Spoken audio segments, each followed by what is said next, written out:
Hello, everybody, and welcome back to the Swordsman Mockman account. We have begun pushing into Chapter 8.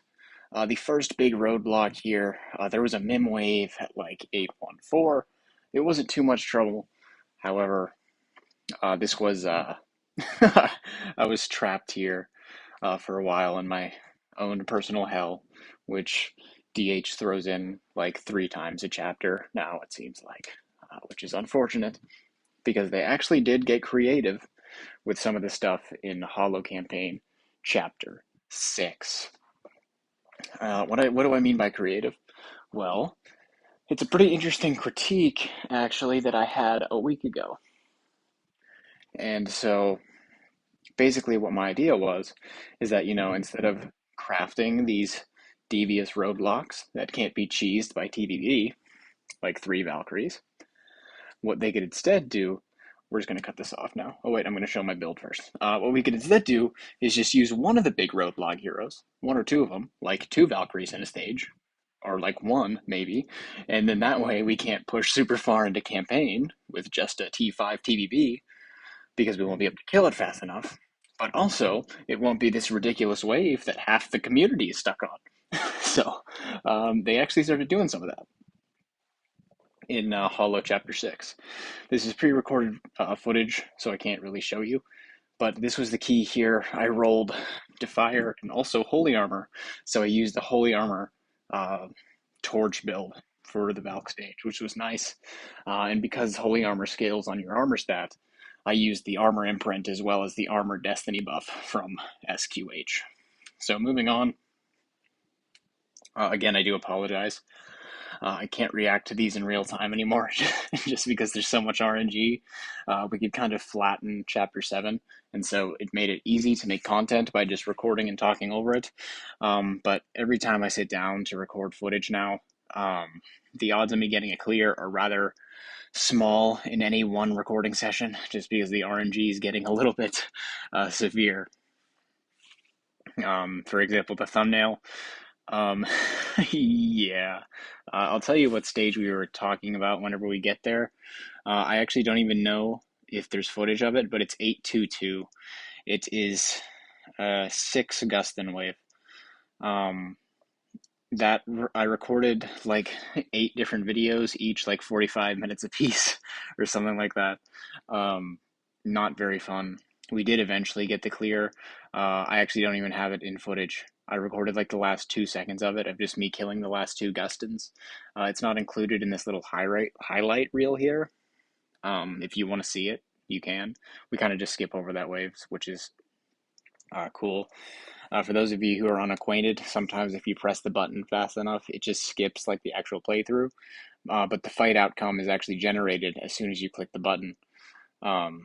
And then this is just playing back what happened. So you can think of the actual fight that we're watching as like a recorded footage of the actual fight. Just because it's just showing what's already been calculated. Because you can leave whenever the fight's active, and then whether or not you won or lost will be reflected the next time you log in. So like you can start a battle, leave, and if you won, you'd be on the next stage. So we just kind of skipped the fight cinematic there, which is kind of annoying because we like to see those, but it is what it is.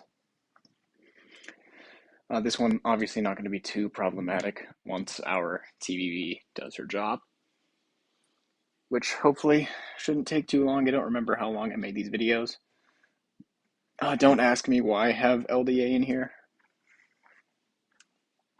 He was helpful for the one with the Yorm Tum, because he would come back and steal the little follow-up hits, which was nice. My initial logic there was when using him, he could actually come back whenever the LDA dies, if that's even possible. Just a little Michelle sleepless strategy.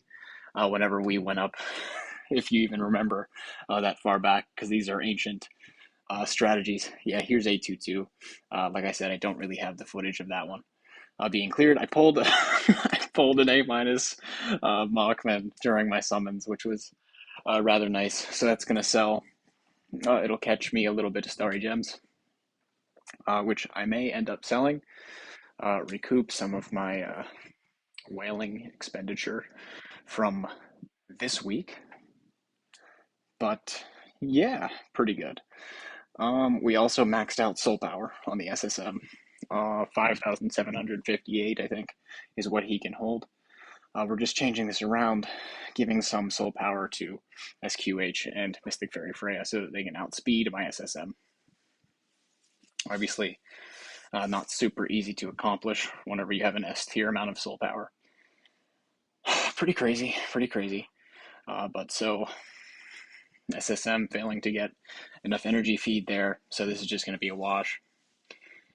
What's that you see there on his little body? The little orange flame that is going to be the flame of the torch. We're bringing back the torch strat with balance strike. I tend not to use unbending will here unless I have hunter's focus, because with unbending will you want your crit rate to be pretty high, but the damage just isn't there anymore. Sadly. So I would need Hunter's Focus back on the Awaken before we're able to use Unbending Will again. 823 done. That one took many, many hours. Or 2 hours. And yes, it is the upgraded torch, by the way, now. The flickering torch. It worked out for me with 818, and I was like, yeah, I'm building this sucker. I'm building this thing. I had a few deific chests to use, and so just decided, you know what, we're going to use it, and if it's not good, it'll at least be funny. So that was my outlook on that. I did destroy my LFA. I'm going to be selling that Awaken as well, because I obviously can't use him anymore. Shishi, jeez, I think it's called the Shishi Festival next week. That will be exciting for my skins, because my 4Cs and my LOEs, well, mainly just my 4Cs, because he needs a Valentine's Day skin, I think. Hopefully we have a skin shop there, so that I can make his skin legendary, give him a bit of extra stats to help the SSM out a little bit. At the start of this event, I had 67 million attack, which is rather good.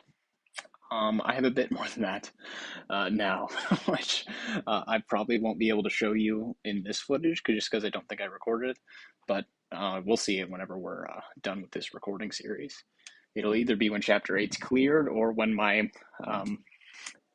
my will to live is gone, whichever one comes first. But yeah, don't worry. You just see SSM just cutting through all these waves. I feel pretty happy about this. We'll do some more pushing. For sure, I want to at least reach 833, and then I want to pass it. That's a rather big place where people get stuck on the leaderboards right now. But in this series of videos, I pushed into the top 50 for the iOS leaderboard, which felt extremely nice. Extremely, extremely nice. I love, love, love having a leaderboard. It probably won't last very long, but I have it for the time being. This one was also a huge pain just because of the SQH. We're getting to the point where my SSM can't really burst them down super effectively, like you'll see there. That was with the fire and balance strike, so it's getting a little bit rough. The scaling within Chapter 8 is kind of crazy. But we are getting there. We are indeed getting there. Getting a singular kill there. And then I just kind of bust out the alternate device just to log myself out and log back in when I know that an attempt is a wash. Yeah, there we go. Certainly not pleasant.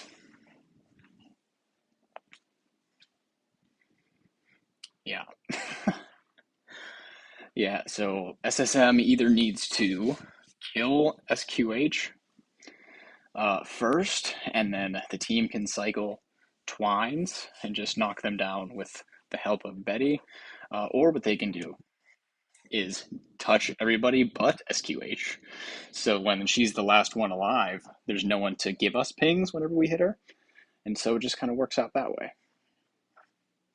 Which is kind of funny when it does work out that way. We got another active skill queued up for SSM here. Phoenix coming in. Active skill. 2 dead. And now it's just SSM and PDE left.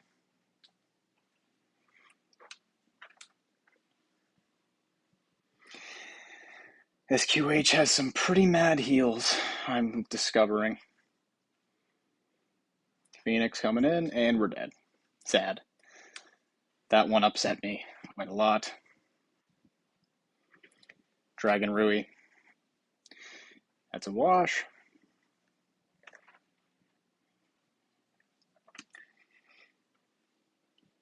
Change some stuff around. 77 million attack, so we're up 10 mil from where we started at the beginning of this event. We're going to make SSM the fastest, and the reason we're doing that is because the cat life star thing, I don't know what it's called anymore, chasing knowledge or something like that. What it does is it has a chance for the person who's holding it to feed the highest speed 100 energy. And SSM is the one holding it, but he's also the one with the highest speed now. So what we can do is sometimes we have imperfect energy feed, and we can actually feed ourselves 100 energy, which is nice when it works out because we can just get back-to-back active skills, even if our energy feed kind of goes to shit. It doesn't help all the time because there are other things he can do instead. Like sometimes he can give himself damage reduction for 1 round. Sometimes he can give himself all damage dealt for 1 round, which obviously doesn't help very much because whenever he gives it to himself, well, he can't use it, the all damage dealt anyway. But the energy he can use in the next round, which is nice.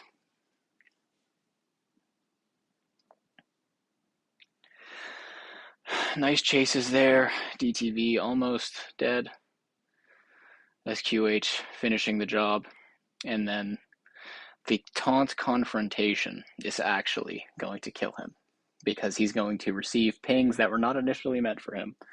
A cruel twist of fate with my hammers. I was like, please just give me to fire. That's all I ask for.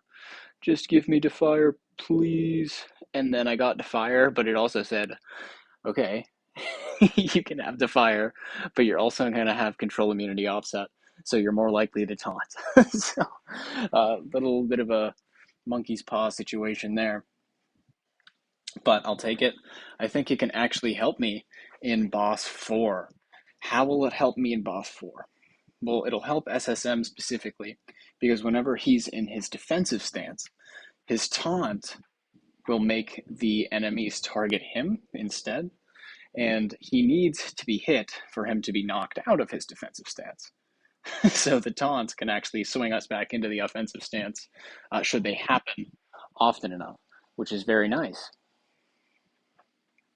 Something very cool that I had considered, because there was a very good point brought up by, I think his name is Samurai 9000 or something like that, in one of the comments sections of my video. He said SSM's kind of cooked in the case of Boss 4 if they're assassins. And then I was like, yeah, you're kind of right. You're absolutely right. That was a very, very smart thinking there by him, I must say. Very cool how this the mechanics of an assassin boss with SSM as the main damage dealer kind of bites in the ass a little bit. But I'm hoping the taunt can kind of put us back in Luck's favor. What I think we're actually watching now is an uncut piece of footage, which I should have cut, probably. But I feel like we're too late now, so we're just going to watch it till the end. And then if it doesn't work out, I'm going to end the video in embarrassment, and then we'll reunite later at a later date for more Void campaign pushing. I kind of really need Lifestar to become more accessible, which I know is like, who doesn't, really? Just because the stats are insane. But yeah, it's got the same thing that every new mechanic has. So Cars of Origin, when they came out 2 anniversaries ago, they might have been almost three, maybe 2 or 3. I don't know. It was like $350 for half a core chest, which obviously is wild. But yeah, it's about the same now for these Lifestar things, which is rather unfortunate, but it is what it is. I'm like one upgrade away, maybe two upgrades, depending on how you look at it, just because there's three upgrade materials and it gets kind of confusing. From having this really, really awesome ability that the chasing knowledge thing gives me. It's really cool. It interacts with attribute reduction, which I absolutely need if SSM is going to be viable in PvP now, just because I don't know if you've heard a lot about Alakita, but I will tell you, she is ridiculous. She is insane. I will have my SSM all queued up and ready to go. He's uber fast, so he gets his attack off. He's ready to counterattack and release his destiny. And then, like, a round will go by, maybe an Alakita dies or gets an active skill, and then all of a sudden, SSM is counterattacking for -1s. It's like in the span of a single round, my SSM is nuked. He's not CC'd. He may as well be, because he does literally nothing whenever Alakita's on the board. Incredibly scary. Incredibly cool hero. And it's one that I do intend on crafting soon. So that reminds me, I need to start accumulating core chests, which I always hate the core chest questing. Oh, I think this may be the winning one. There we go. Bam. Finally. 825 done. Moving on to 826.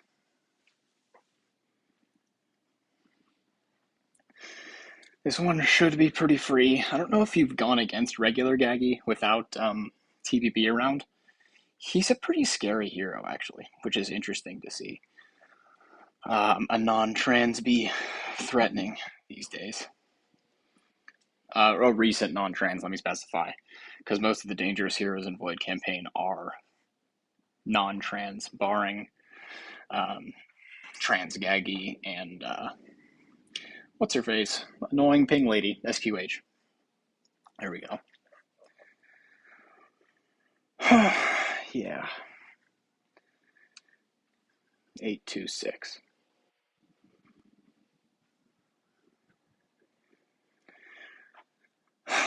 What are the odds of me clearing Chapter 8 before Chapter 9 comes out? Ever since Chapter 5 was a thing, I really, really, really wanted to have Void campaign completely cleared because it was within reach, and I was like, I need this. I need to be one of the people on the leaderboard who has it done. And then Chapter 6 released like 2 days after I cleared Chapter 5, which it was grim. It was a dark time. Dark time for me. But, you know, it is what it is. It was around that time that I was watching MK's, I think he did it with his S tier Asmodel, the Dauntless. Maybe, but he cleared Chapter 5 a bit before I did, right as Chapter 6 was coming out. So it did lose the race a little bit. It was at that time that Lord of Fear Aspen was coming into the meta. Oddly enough now. It's been long enough that Aspens have been popular that he's like, what? Aspen wasn't meta at a time? Interestingly enough, yeah. Star Swordsman Mockman was the hero to have. His copies went for a fair bit more than Aspen's did. This was right around when I was beginning the game. Around Chinese New Year, I think 2 years ago. The 2022 one or the 2023 one, I don't know. The point is, SSM was the big ticket item, and Aspen was just a side character, and now he's the main guy. I'm hoping that changes back. SSM was dealt a grievous injustice. by losing his popularity, considering how cracked he is. I think I'm like, yeah, actually, I don't even know. Like, I don't know what I'm saying anymore. I've been talking for so long trying to come up with things to say. But how about this Annabelle, huh? Pretty crazy.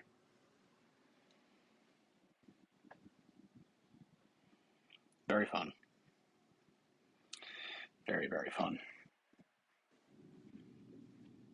There she goes, round 18. Lovely. And then this is where we're going to call it for this video. And I will see you all in the next part. But yeah, that stage took me many, many hours to clear as well. So it'll be over for now. Have a lovely day. Love you.